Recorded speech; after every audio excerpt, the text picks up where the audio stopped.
Today is day 65 of the 1 year fast. Today is a fasting day, just for 24 hours.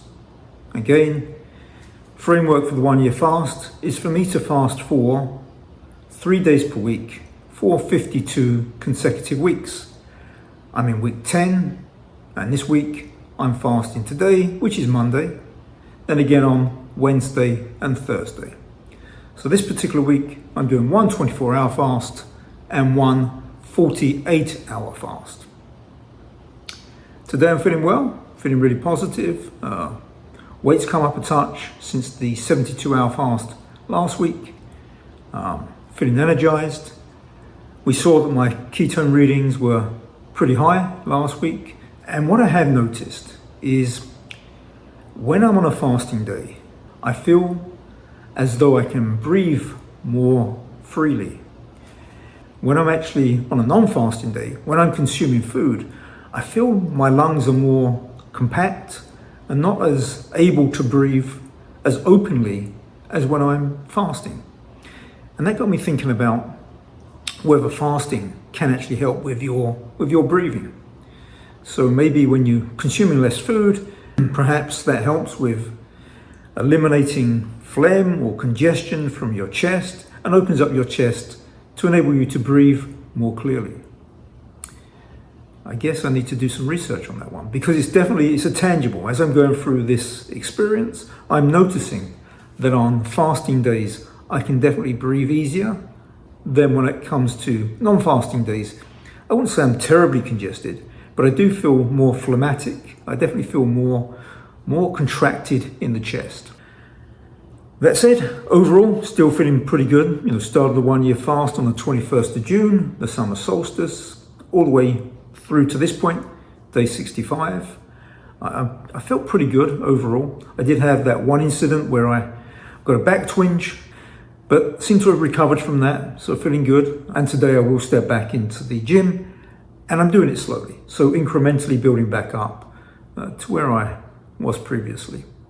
And then I do have my next VO2 max appointment on it's the 21st of September. I booked the 18th, but they just changed it to the 21st.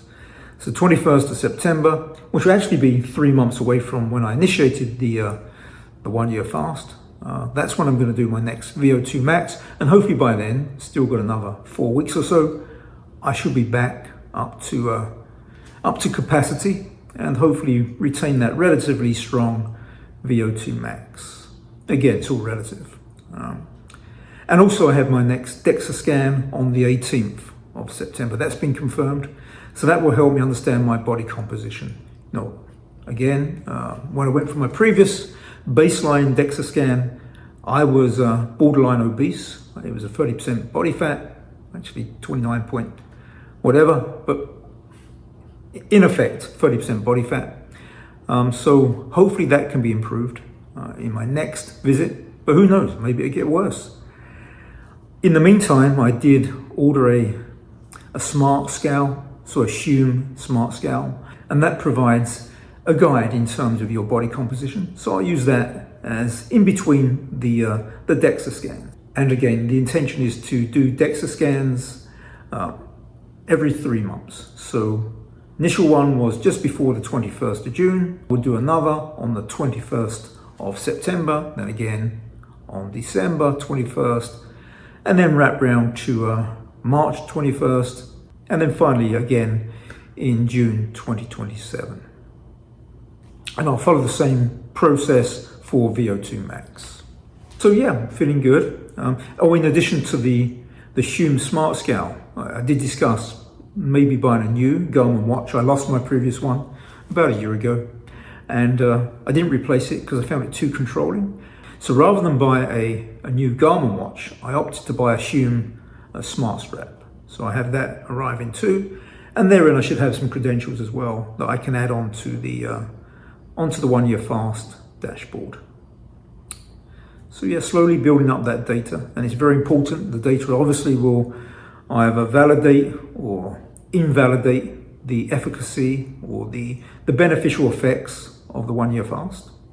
And so it's very important that I get all that data.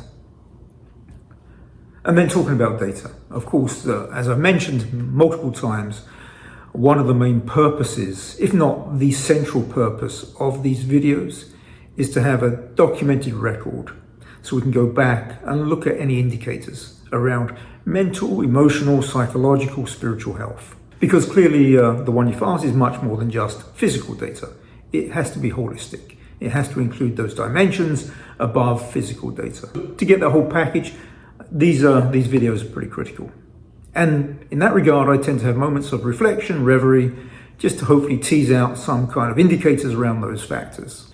And as a point of reverie today, earlier I was thinking about politics. Politics, both sides of the Atlantic, in the UK and in the US. I used to be a pretty consistent voter back when I was in the UK. And also when I went back between 2017 and 2019.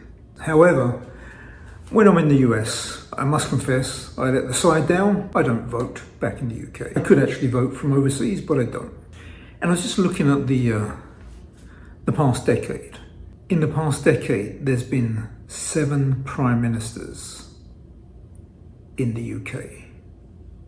That's an absolute indictment of the incompetence of the political system, where you can have 7 prime ministers within 1 decade, and 4 of those prime ministers did not win an election. So you think about Theresa May, you think about Truss, you think about Sunak, and of course this very latest, Burnham. Not one of those have won an election. Now, of course, you can argue that when you vote, you don't vote for a prime minister, you vote for a party. Of course, the leader of that party plays a very big part in the electorate voting for the party. Clearly, there's some major problems going on within British politics, where you can allow 7 prime ministers within 1 decade, and 4 of those not winning an election. And then you look at how the political system does not serve the people. Clearly, there's some major shenanigans going on. And then I was thinking in terms of the Labour Party and the comparable party in the US being the Democratic Party. There really hasn't been a true Labour government for decades. You go back to Harold Wilson, maybe the very last true Labour Party leader, but Wilson had a whole slew of incompetent policies whilst he was in power, and you look at the degradation that he caused to the nation. And so there's definitely been, over the past 2-3 decades, a complete corruption of the political system. Why don't we see more decent people in politics? Of course, there's a number of genuine and honest politicians, but the vast majority are not. Clearly, we see them, they're just corrupt. Why don't we get more decent people in politics? There needs to be some kind of initiative that encourages decent people, and the vast majority of us in the country are decent, that will come forward and represent the people in an honest way, not a dishonest, debauched way like we see so often. That is both sides of the Atlantic, both the US and the UK. Why don't we find more decent people? And there's so many decent people. The vast majority of the people of the nations are decent. Why don't we see those people come to the fore? Why do we see all these despicable individuals surface within politics?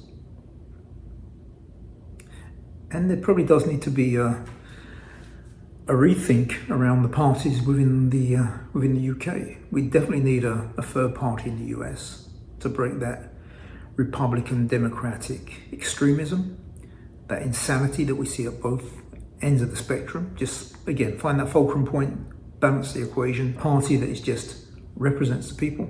And the same in the UK. We need to find a party that represents the people and doesn't represent some obscure interest that we're seeing so often today. And again, it's absurd. 7 prime ministers within a decade. That should speak volumes to everybody. And 4 of those 7 did not win an election. Imposters, truly imposters. They are imposter prime ministers. They're not true prime ministers, they're imposters. And it's not fair to the people of Britain to have to suffer that injustice. Politics, yeah, it's an interesting one.